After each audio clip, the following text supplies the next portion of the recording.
네, 오늘 하나님께서 우리에게 주신 말씀은 베드로후서 1장 한 절씩 교독하도록 하겠습니다. 예수 그리스도의 종이며 사도인 시몬 베드로는 우리 하나님과 구주 예수 그리스도의 의를 힘입어 동일하게 보배로운 믿음을 우리와 함께 받은 자들에게 편지하노니 하나님과 우리 주 예수를 알며 은혜와 평강이 너희에게 많을지어다. 그의 신기한 능력으로 생명과 경건에 속한 모든 것을 우리에게 주셨으니 이는 자기의 영광과 더불어서 우리를 부르신 이를 알므로 말미암음이라. 이로써 그 보배라고 지극히 약속을 우리에게 주셨다. 이 약속으로 말미암아 너희가 전능의 세상에서 서로 것을 피하여 신성한 분의 찬양을 받아들이게 하셨느니라. 그러므로 너희가 더욱 힘써 너희 믿음의 덕의 지식을 지식의 절제의 인을 인내의 경건을 경건의 형제 우애를 형제 우애의 사랑을 더하라. 이러면서 너희에게 있어서 그러한지 너희로 우리의 그 주를 알기에 게으르지 않고 열매로 나아가지 않게 이런 것이 없는 자는 맹인이라 멀리 보지 못하고 그의 옛 죄가 깨끗하게 된 것을 잊었느니라. 그러므로 우리가 아우서 연수를 지구만 하나님을 빼야 너희가 고생하는지 너희들이 수족하지 않으리라. 함께 읽겠습니다. 이같이 하면 우리 주 그리스도의 영원한 나라에 들어감을 넉넉히 너희에게 주시리라. 아멘. 네, 오늘 말씀은 신성한 성품에 참여합시다 라는 제목을 가지고 여러분들과 말씀을 나누고자 합니다. 네, 여러분들은 그 러시아의 대문호이자 그 다음에 기독교 작가로서 유명한 그 톨스토이를 아십니까? 그 톨스토이가 사람은 무엇으로 사는가 라는 그 책을 썼는데요. 그 책에는 이제 중요한 어떤 기독교 가치가 이제 담겨져 있는데 그 내용은 이렇습니다. 그 책에는 가난한 구두 성공으로 나오는 세몬이라는 사람이 있습니다. 이 세몬은 어느 날 구두 수송 비용을 받지 못하고 집으로 터벅터벅 돌아오는 길이었습니다. 그런데 이 집으로 돌아오는 길에 교회 옆을 보니 교회 옆에서 알몸으로 몸을 웅크리고 있는 어떤 한 청년을 발견하게 됩니다. 그 청년이 바로 미하일이라는 청년인데요. 처음에는 이 청년을 그냥 무시하고 돌아갈까 하다가 양심에 찔려 그 청년에게 자신이 입고 있던 외투를 벗어주고 철 장화도 신겨주고 하면서 선한 일을 하고 집으로 돌아와서 그를 저녁 식사에 함께 합니다. 그리고 이제 시간이 지나서 이제 자신의 일을 배우며 함께 잘하는 생활을 하는 그런 이야기가 펼쳐지는데요. 근데 그 청년은 바로 어떤 청년이었느냐? 하나님의 명령을 어겨서 땅으로 떨어진 천사였습니다. 그래서 이 천사에게는 세 가지 문제의 대답을 찾아야만 다시 하나님께로 올라갈 수 있는 그런 상황이 주어졌는데요. 세 가지 질문. 첫째는 뭐냐? 인간의 내부에는 무엇이 있는가라는 질문입니다.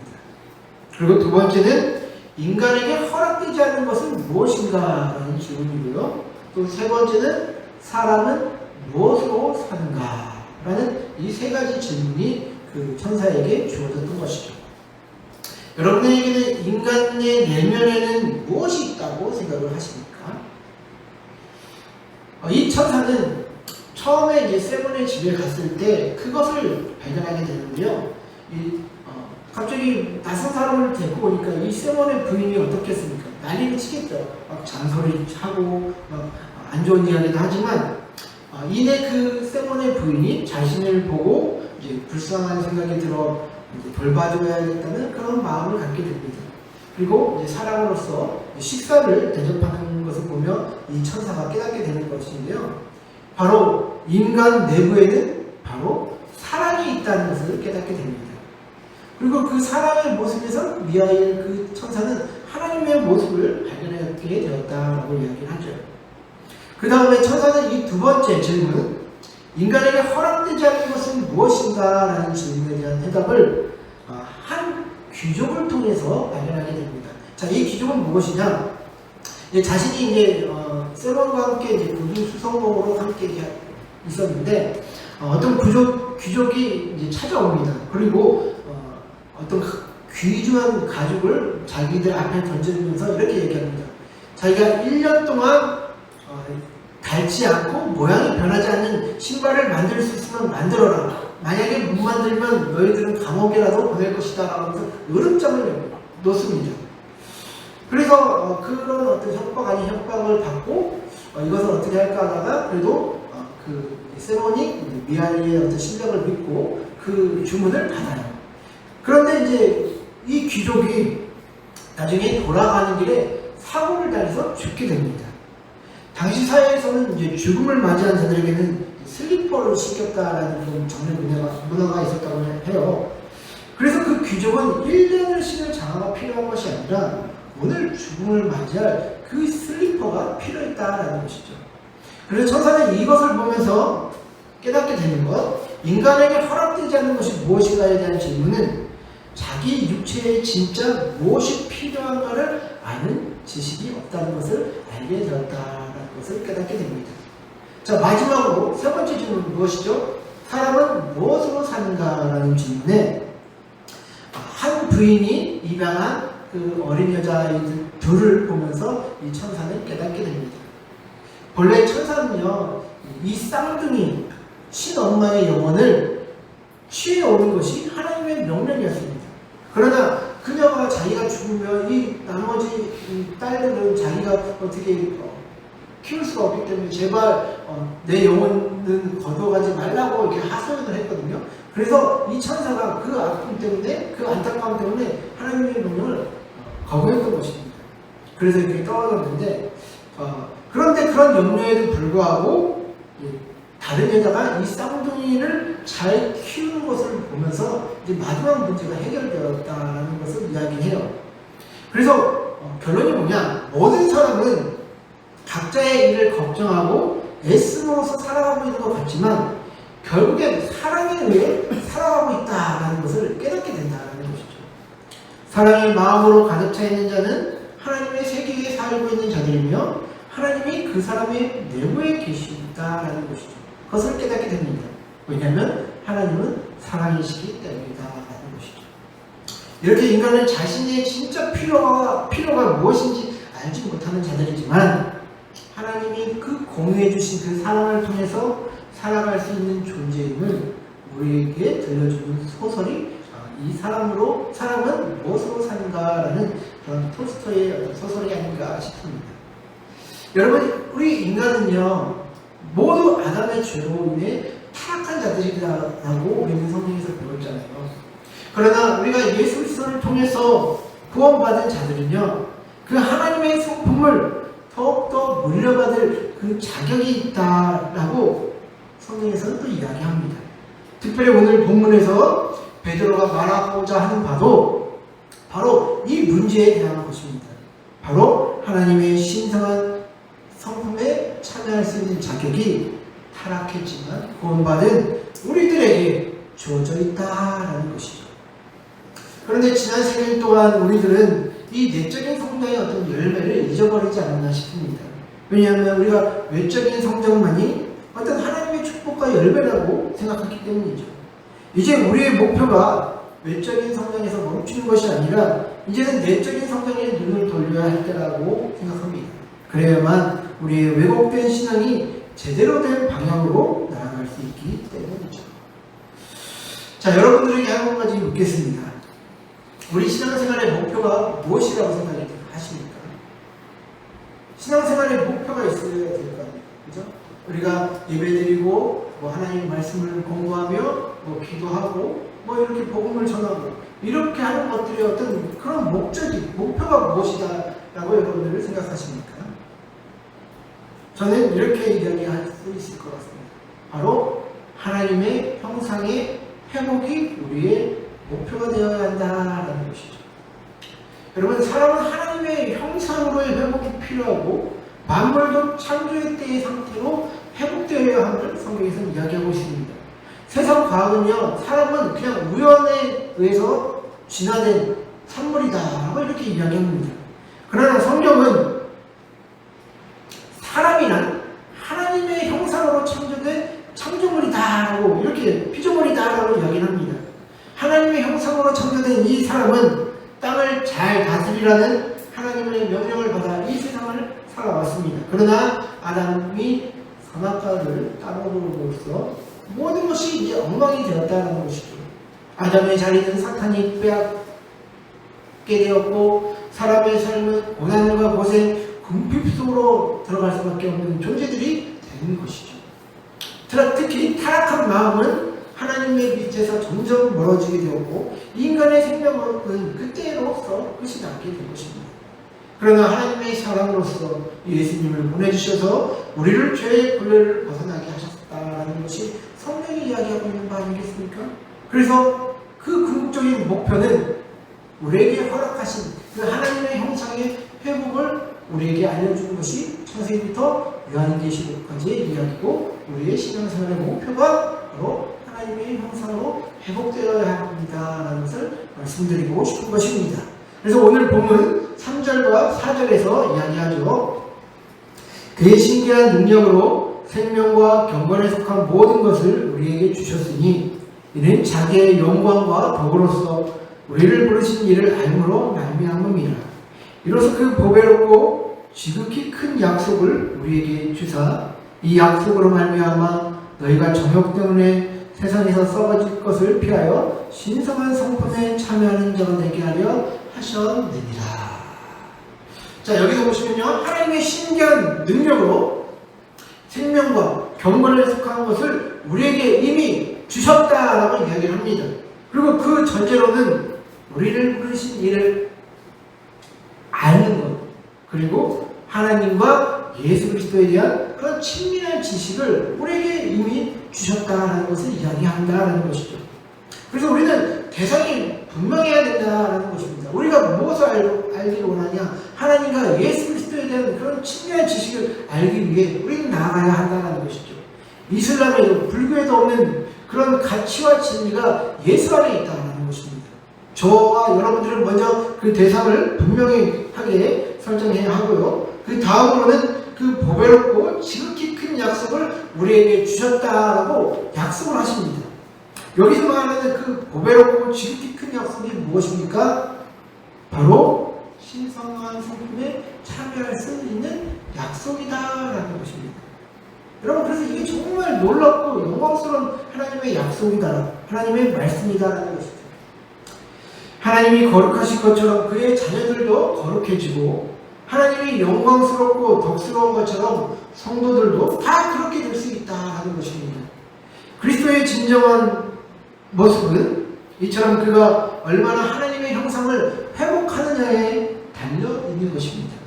우리가 많은 것을 보고 배우고 세우는 것이 중요한 것이 아니라, 우리는 반드시 이 신앙의 목표와 방향이 분명하게 세워져야 한다는 것이죠. 그래서 이 토대가 무너지면 신앙생활은 눈에 보이는 것에만 집착할 수밖에 없다라는 것을 말씀드리는 것입니다. 여러분, 베드로 후서가 있을 당시에도요, 굉장히 이제 외부적인 공격이 있었어요. 그것은 뭐냐? 이단의 공격이었거든요. 특별히 영지주의라는 이단이 이 베드로 후서가 쓰일 당시 교회를 이제 굉장히 어지럽혔거든요. 왜냐? 이 영지주의는 헬라어로 그노시스라는 단어를 씁니다. 이 그노시스는 지식이라는 이제 뜻을 가지고 있거든요. 그래서 이 영지주의자들이 주장했던 것이 무엇이냐? 자신들이 어떤 초자연적인 지식을 소유할 때 구원을 받는다라는 그런 사상을 가지고 있었어요. 그래서 그 초자연적인 지식은 뭐냐? 영은 선하고 육은 악하다라는 그런 어떤 초자연적인 지식을 그들이 소유하고 있었다라는 것을 이들은 주장했거든요. 그래서 신약 성경을 보면 이들 때문에 교회가 어려움을 겪은 그런 일들이 발생하게 됩니다. 자유를 남용해서 어떤 삶의 방탕함을 가져오는 그런 어떤 이제 문제가 있었고, 왜냐? 영은 선하고 육은 악하기 때문에 육은 아무렇게나 이제 행해도 된다라는 그런 줄기가 나오잖아요. 그렇기 때문에 자유를 남용하고 삶을 방탕함을 가져오는 그런 문제도 가져왔고요. 그 다음에 이제 예수님의 몸의 부활을 부인하는 것이에요. 왜냐하면 그들의 사상에서는 영은 선하고 육은 악한데 어떻게 그것을 강조할 수 있느냐는 것이죠. 그리고 신화와 족보에 집착을 했고 또 어떤 이들은 극단적인 금욕주의가 되었고 또 그 반면에 어떤 이들은 반대로 너무 성적으로 방종해서 쾌락주의로 흘러가는 사람들이 있었습니다. 그리고 어떤 이들은 예수님이 육체로 성육신 하셨다는 그 사실을 부인하였다라는 것이죠. 이렇게 이단 사상 때문에 교회는 어지러워졌고 문제를 일으키는 일들로 가득하게 되었다고 성경에서 이야기합니다. 베드로 시대의 교회도 이런 어떤 시대적인 주류 사상 때문에 혼란스러웠다는 것이 분명하다는 것이죠. 여러분, 오늘날 우리 교회들도요, 많이 혼란스러워하는 것이 무엇이냐? 저는 진정한 성장이 무엇인지 이 정의를 내리지 못한 게 아닌가 싶습니다. 여러분, 사회에서 성장이라는 단어를 쓰면 어떨 때 씁니까? 외적으로 보이는 것에 우리가 성장이라는 단어를 많이 쓰지 않아요? 뭐 매출이 얼마나 성장해왔다, 아니면 뭐 점퍼수가 얼마나 늘었다, 뭐 이런 식으로 하면서 사회적인 성장이 곧 우리 교회 안에도 들어와서 이 외적 성장이 곧 하나님의 축복이라는 공식처럼 여겨졌다는 것이죠. 물론 외적인 성장도 중요합니다. 굉장히 중요해요. 외적인 성장 없으면 안 됩니다. 그러나 우리가 내적 성장 없는 외적 성장은 하나님이 원하시는 그런 모습이 아니다라는 것이죠. 제가 전도하고자 하는 분이 이런 말씀을 하시더라고요. 사람들은 목사라고 하면 그래도 어떤 자신보다 도덕적으로나 아니면 뭐 생활적으로도 뭐 뛰어난 모습이 있어서 그런 어떤 인격을 본받을 만한 어떤 그런 것들이 보여야지만 사람들이 이제 따라갈 수 있고 뭐 배우려고 한다고 하는데, 근데 뭐 요즘 목사님들을 보면 그런 분은 좀 찾기 힘들다라고 이야기를 하시는 것이에요. 저는 더 이상 그 이야기에 뭐 어떤 답을 못 달겠다는 거예요. 왜냐면 저도 다른 사람이 뭐 본받을 만한 그런 모습을 하고 있는지 자신이 없었기 때문이죠. 여러분들, 제가 기사를 하나 봤는데 한겨레 하여튼 기사를 봤는데 세계 최대 교회에 이제 여의도 성공교회 조윤기 목사님의 삼남이 있었죠. 3명의 이제 아들이 있는데 이들이 이제 소송에 걸려서 이제 소송의 결과가 나왔다라는 어떤 그런 기사였는데, 조윤기 목사님의 그 부인이셨던 이제 김성희 총장님이 죽기 전에 이제 유언 공증을 남기셨나 봅니다. 그래서 안양에 200평 되는 땅과 용인의 아파트를 장남에게 주었고, 고양시에 216평이 되는 그런 주택과 마포구의 아파트를 차남에게 주었고, 상남에게는 금고에 보관된 현금과 마포구 아파트의 지분 절반과 자동차 2대와 나머지 증권 계좌와 채권 등도 상남이 아마 이사장을 맡고 있어서 일을 좀 많이 했나봐요. 어떤 그런 사회기관 관련된. 그래서 이제 좀 많이 준 것 같은데, 딱 봐도 이제 막내 아들이 유산이 많이 돌아간 것 같잖아요. 그죠? 그래서 이것 때문에 이제 장남과 차남이 어머니가 공중으로 남긴 유언은 재정상이 아닐 때 이제 남기신 것이다라고 해서 소송을 제기를 했던 거예요.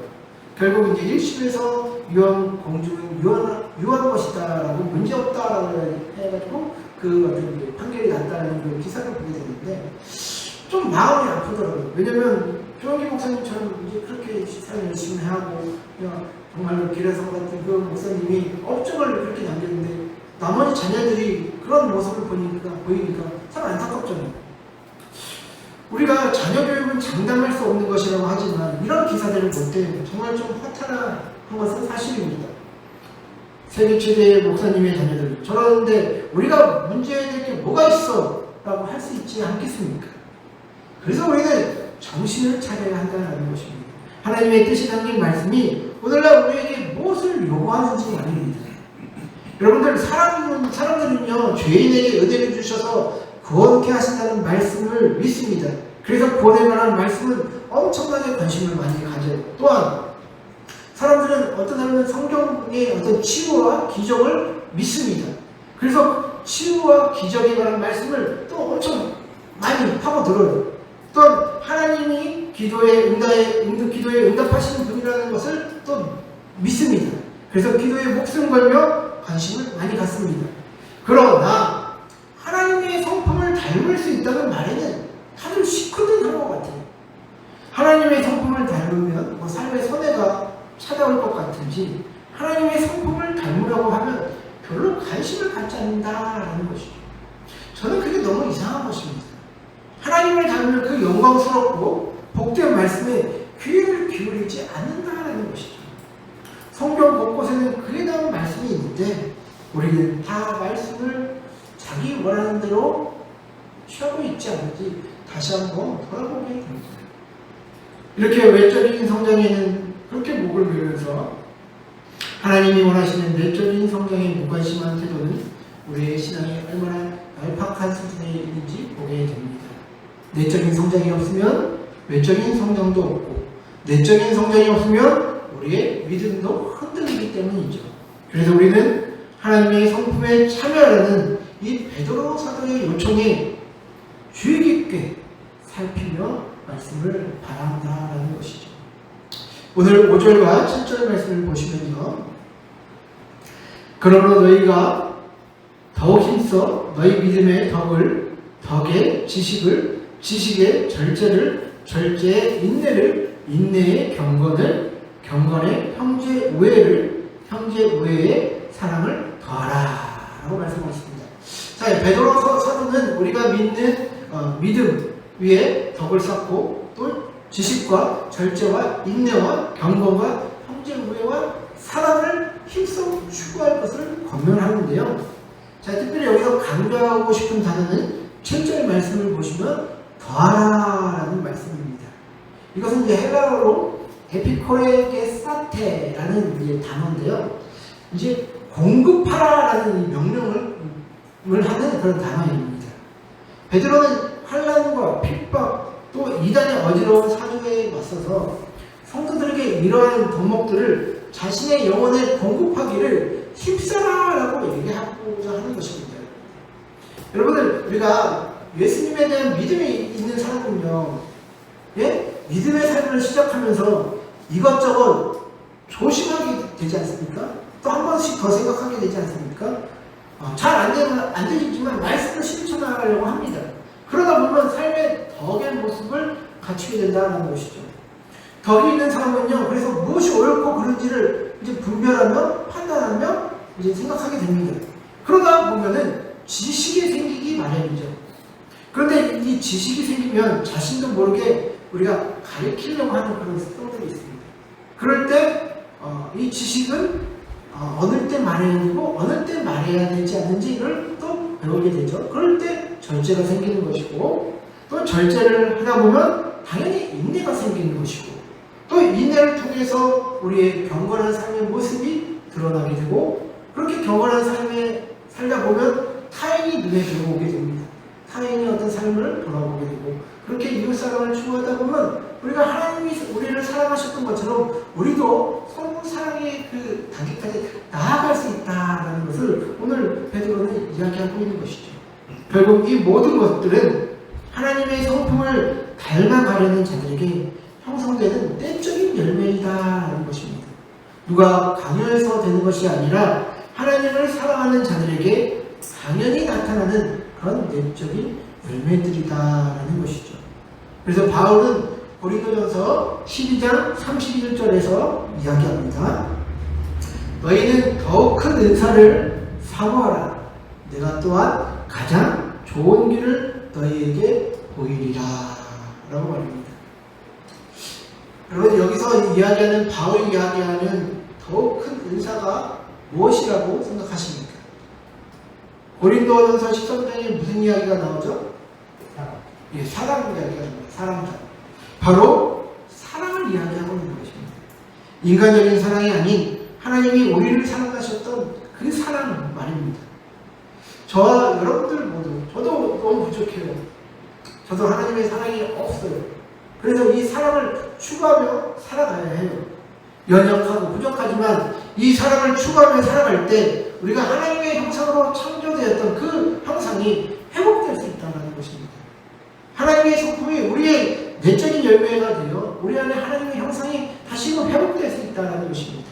여러분들, 하나님의 형상의 회복은요, 곧 하나님의 성품의 회복입니다. 그리고 이 하나님의 성품의 회복은 곧 사랑의 추구를 통해서 이루어진다는 것을 오늘 이야기하고 있잖아요. 그렇죠? 그런데 우리가 하나님 신앙생활의 목표가 하나님의 사랑을 추구하는 것이다 라고 했을 때 우리가 이 사랑이 어떤 것인지를 발견하게 되려면 성경을 보잖아요. 그래서 성경을 통해서 하나님의 사랑이 어떤 것인지 보게 되고 우리는 그대로 살아가려고 합니다. 근데 그렇게 될 때 우리가 어떤 문제가 일어납니까? 삶 속에서 이거 부딪히잖아요. 성경 말씀과 삶의 어떤 그런 과정 가운데 괴리가 되는 일들이 너무나도 많지 않습니까? 그러다 보면 우리가 분노도 하게 되고 또 하나님 말씀 아닌 것 같다라고 우리가 또 때때로 실패도 하는 것이고, 그러나 우리가 하나님의 사랑을 추구하게 되면 다시금 회개하고 돌아올 때가 있습니다. 그것이 우리의 신앙생활의 목표가 사랑을 두고 할 때 이것이 가능하다는 것이죠. 여러분, 이 사랑 추구는요 그냥 좋은 말이 아닙니다. 이 사랑을 추구할 때 우리의 어떤 자기 부인이 여기에 들어갈 수도 있고 십자가의 삶이 다 여기에 녹아져 들어갈 수 있는 것이다 라는 것이죠. 그래서 성경에서 이야기하는 그 모든 진리가 우리가 이 사랑 내적 열매인 사랑 추구를 통해서 이루어질 수 있다는 것을 여러분들 기억해 하셨으면 좋겠습니다. 여러분, 우리 기존의 교회들이 기도 안 했습니까? 그리고 전도 안 했습니까? 예배 안 드렸습니까? 지금보다 더 많이 하셨잖아요. 그런데 그 결과가 오늘날 어떻게 나타났습니까? 오늘날 우리들이 받아본 성적표는 어떠합니까? 낙제점이잖아요. 교회에 와서 신앙생활하는 목표가 저는 그래서 싹 다 바뀌어야 한다고 생각이 듭니다. 세상을 변화시켜야 한다고 하기보다 우리가 먼저 바뀌어야 한다는 것이죠. 우리는 하나님을 닮아야 하는 것에 목적을 두어야 하는 것이지 무엇을 덤비려고 하다가 또 옛날로 돌아갈 수밖에 없습니다. 기존의 것들 버리지 않으면 과거에 있었던 일들은 똑같이 반복될 수밖에 없습니다. 과거에 성공했던 방식이라고요? 아니요, 오늘날 그거 안 통할 수 있습니다. 특히 교회는 하나님의 은혜로 이루어지는 공동체이기 때문에 우리는 하나님의 은혜의 호흡에 맞춰가야 한다는 것이죠.